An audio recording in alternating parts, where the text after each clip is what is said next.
महिला डॉक्टर के हिजाब खींचने वाले विवाद में नीतीश कुमार बुरी तरीके से फंसते नजर आ रहे हैं।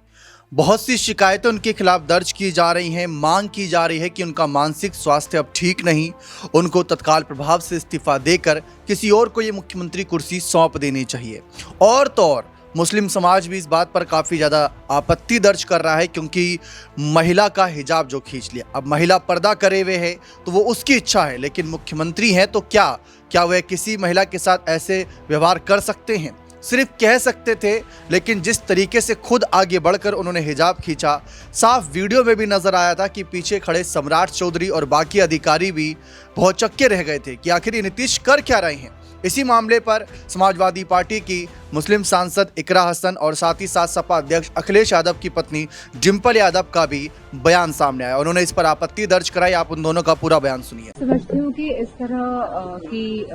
जिस तरह देखा गया कि उप मुख्यमंत्री बिहार के नकाब उठा रहे हैं, तो ये शोभा नहीं देता है एक मुख्यमंत्री को इस तरह की चीज करना।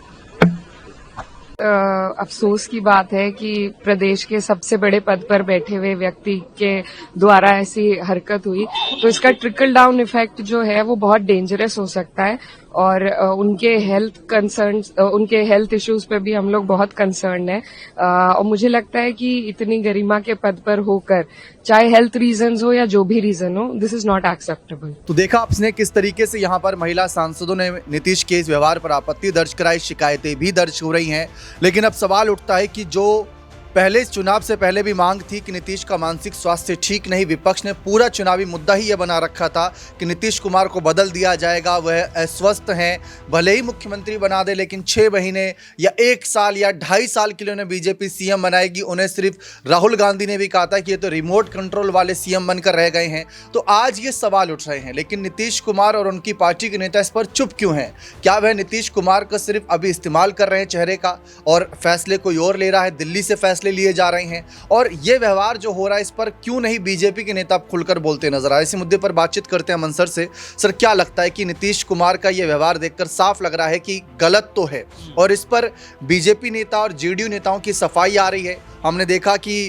योगी सरकार में मंत्री जो है संजय निषाद ने कहा कि सिर्फ हिजाब ही छुआ था, कहीं और छू लिया होता तो क्या ही होता। तो ऐसे ऐसे बयान यहाँ पर दिए जा रहे हैं बीजेपी के जो करीबी साथी हैं, लेकिन ये नहीं कोई कह रहा कि नीतीश कुमार का मानसिक स्वास्थ्य लग रहा है सचमुच कि अब थोड़ा बिगड़ चुका है। इतना कुछ हासिल करा नीतीश कुमार ने अपने जीवन में, लेकिन अब इन सब व्यवहार की अटपटे हरकतों की वजह से वह पूरी तरीके से बदनाम हो रहे हैं। तो कहीं ये गलत तो नहीं? देखिए दीपक, जाहिर बात है, क्योंकि आप देखिए कि जिस तरह से वो डॉक्टर वहाँ पे नियुक्ति पत्र लेने के लिए खड़ी हुई थी और उनके हिजाब था, चेहरे पे नकाब था, और उसको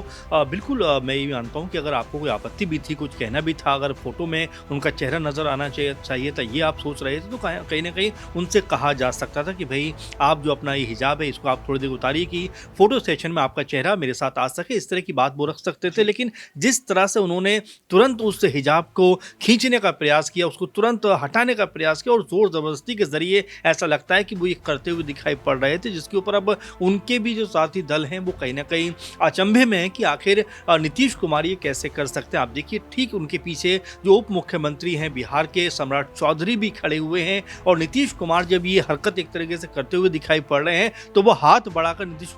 कुमार को रोकना भी चाहते हैं, लेकिन नीतीश कुमार तब तक आगे बढ़ चुके थे, उन्होंने हिजाब उनके चेहरे से नीचे खींच दिया। इसको लेकर अब तमाम जो कह सकते हैं पार्टियां हैं, दल है, राजनीतिक जो नेता हैं, वो इसके ऊपर कड़ी प्रतिक्रिया दर्ज करा रहे हैं कि भाई ये जबकि पहले ही तय हो चुका है या पहले ही देखा जा चुका है कि नीतीश कुमार की जो हरकतें हैं वो नॉर्मल आदमी की तरह नज़र नहीं आती। उनके जो मानसिक संतुलन है कहीं ना कहीं वो बिगड़ता हुआ दिखाई पड़ रहा है। आपको याद होगा चुनाव से पहले भी ये तमाम सारे मुद्दे उठकर कहीं ना कहीं सामने आए थे, क्योंकि उससे पहले कभी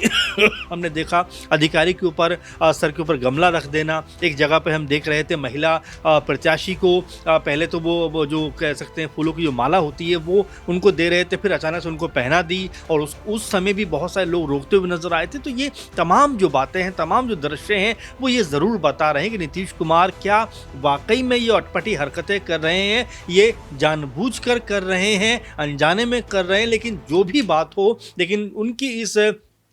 तमाम जो क्रियाएं नजर आती हैं उससे कहीं ना कहीं पार्टी की छवि, खुद मुख्यमंत्री पद की जो गरिमा होती है उसको भी कहीं ना कहीं नुकसान पहुंचता हुआ दिखाई पड़ रहा है। विपक्षी नेता कह रहे हैं कि बीजेपी जानबूझकर ये सब होने दे रही है, वो तमाशा देख रही है, क्योंकि उनको भी पता है कि नीतीश कुमार अगर मंच पर जाएंगे, कुछ बोलेंगे या कुछ लोगों से मुलाकात करेंगे तो अटपटे व्यवहार करेंगे, जैसे अधिकारी के सर पर गमला रख देना, किसी महिला का हाथ पकड़ के खींचकर बगल में लाना कि फोटो यहाँ से अच्छी आएगी, महिला प्रत्याशी गले माला डाल देना, जबकि रीति रिवाज धर्म ये कहता है कि सिर्फ उसके गले माला उसका पति ही डाल सकता है। तो ये सारे आपत्ति दर्ज कराई जा रही, लेकिन बीजेपी फिर भी नीतीश कुमार का समर्थन करे। अच्छी बात है, अनुभवी नेता है, बिहार का विकास नीतीश ने किया है, लेकिन विपक्ष का कहना है कि बीजेपी ये सब होने दे रही है क्योंकि जनता आक्रोशित होगी, विपक्ष आक्रोशित होगा तो नीतीश को हटाने की मांग करेगा। और नीतीश की पार्टी जेडीयू में अभी नंबर 2 का नेता कोई नजर नहीं आ रहा। निशांत आएंगे नहीं आएंगे इस पर सवाल है। और बीजेपी की तरफ से सम्राट चौधरी को जिस तरीके से गृह विभाग दे दिया गया,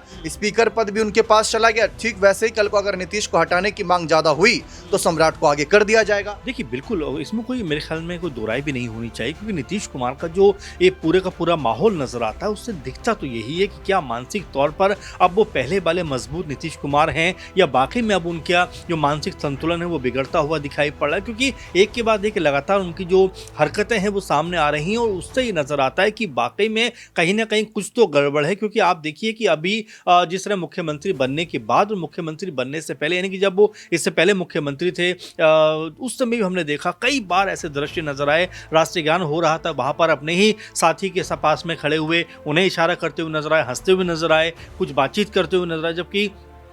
उनके पास में खड़े हुए नेता उनको लगातार टोकते हुए रहे कि भाई आप ये क्या कर रहे हैं। तो आप समझ सकते हैं कि लगातार उनकी अगर ये जो स्थिति नज़र आती है तो बिल्कुल इसमें कोई हैरानी की बात भी नहीं होगी कि बीजेपी ये कह दे कि भाई नीतीश कुमार पूरी तरह से अभी स्वस्थ नहीं है, थोड़ा सा उनको विराम की ज़रूरत। और यहाँ पर जिस तरह से आपने भी जिक्र किया कि सम्राट चौधरी को जिस तरह से मजबूती के साथ में बीजेपी ने पेश किया है कि भाई गृह विभाग भी उनके कब्जे में एक तरीके से आ गया, तो यहाँ मुख्यमंत्री का भी ओहदा अगर उनकी तरफ आ जाए तो कोई बड़ी हैरानी की बात नहीं होनी चाहिए। वैसे भी बीजेपी की तरफ से लगातार इस बात को लेकर कहा गया था कि भाई बीजेपी की तरफ से इस बार मुख्यमंत्री होना चाहिए। सम्राट चौधरी भी ये बात खुद कह चुके हैं। आपको याद होगा हरियाणा के जो मुख्यमंत्री नायब सिंह सैनी वो भी ये बात कह चुके हैं कि भाई बिहार में अगर मुख्यमंत्री के लिए सबसे उपयुक्त कोई चेहरा है तो वो सम्राट चौधरी है। तो ऐसे में बिल्कुल संभावनाएं बन रही, क्योंकि कल भी हमने देखा कि जब नीतीश कुमार ये कुछ कारनामा करते हुए नजर आ रहे थे, उस वक्त भी जो सम्राट चौधरी उनका बाकायदा हाथ पकड़ रहे थे, उनको रोकने का प्रयास कर रहे। तो ये नहीं कहा जा सकता कि बीजेपी जानबूझकर ऐसा करा रही है, बल्कि ये कहा जा सकता है कि नीतीश कुमार की जो हरकतें हैं उससे खुद बीजेपी भी परेशान है। क्योंकि मंच के ऊपर जिस तरह से वो अमूमन ऐसी हरकतें कर देते हैं वो पार्टी की छवि को भी नुकसान पहुंचा रहा है और अलायंस जो जितने भी दल हैं उनको भी कहीं ना कहीं इससे धक्का लगता है कि आखिर एक महिला की अस्मिता, इज्जत या जो भी एक अपने प्रति कह सकते हैं कि चाहे वो नकाब के जरिए या घूंघट के जरिए अपनी आपको सहेजना चाहती है, समेटना चाहती है, लेकिन उसको इस तरह से करना वाकई में अपमानजनक है। और इसको लेकर नीतीश कुमार और तमाम जो खेमा बीजेपी और जो एनडीए कुनबे का है वो इस समय निराश नजर भी आ रहा है कि आखिर एक मुख्यमंत्री होते हुए एक महिला के साथ में इस तरह का व्यवहार वो कैसे कर सकते हैं। जी साफ है, प्रशांत किशोर ने चुनाव से पहले नीतीश कुमार के सामने एक शर्त रखी थी कि अगर आप मानसिक रूप से पूरी तरीके स्वस्थ हैं तो आपके कैबिनेट में जितने मंत्री हैं उनका नाम बता दीजिए और उनके पास कौन सा विभाग है ये बता दीजिए, या तो अपनी मेडिकल रिपोर्ट जनता के बीच साझा करिए। जिस चुनावी साल में कामकाज की रिपोर्ट मांगी जानी चाहिए थी, दुर्भाग्य देखिए बिहार का कि उस चुनावी साल में मेडिकल रिपोर्ट मांगी जा रही है मुख्यमंत्री की। और ये बात कई महिला सांसदों ने भी कही कि मुख्यमंत्री हैं तो क्या हुआ, लेकिन गलत जो है वो गलत है। और इस पर बीजेपी और तमाम पार्टियों को भी अपनी राय रखनी चाहिए। कोई कह रहा है माफ़ी मांगनी चाहिए, तो कांग्रेस ने कहा था इस्तीफा देना चाहिए। और वहीं दूसरी तरफ इनके खिलाफ अब शिकायतें भी दर्ज हो रही हैं और दर्ज की जा रही शिकायतों पर कार्रवाई भी होगी। तो देखते हैं आगे क्या कुछ इनके खिलाफ फैसले लिए जाएंगे। बने रहें चैनल के साथ, बहुत बहुत शुक्रिया।